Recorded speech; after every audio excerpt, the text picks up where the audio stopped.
Sa ibang balita, umangat ang lupa sa baybayin ng Bogos City sa Cebu matapos ang pagtama ng malakas na lindol sa probinsya.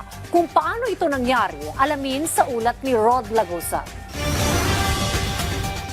Kasunod ng malakas na magnitude 6.9 na lindol na tumama sa Northern Cebu, kasama sa naging epekto nito ang pag-angat ng bahagi ng baybayin ng Bogos City. Nakita ito ng FIBOC sa barangay Nailon kung saan naroon ang bahagi ng Bogove Fault na siyang pinagmulan ng malakas na lindol. Ang nangyari kasi dito, although yung motion ng fault that produced the earthquake is horizontal, but it's not fully horizontal. There are areas na may vertical component.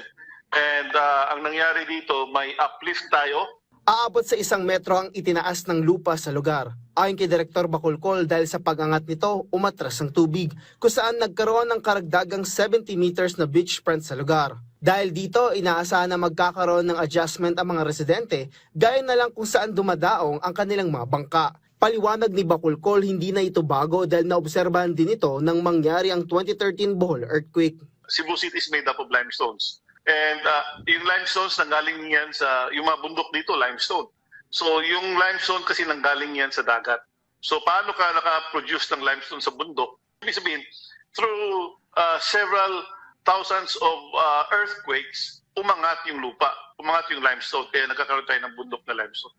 Anya nangyayari ang prosesong ito sa loob ng libo-libong taon na siyang pinagmumulan ng mga bundok. Rod Lagusad, para sa Pambansang TV sa Bagong Pilipinas.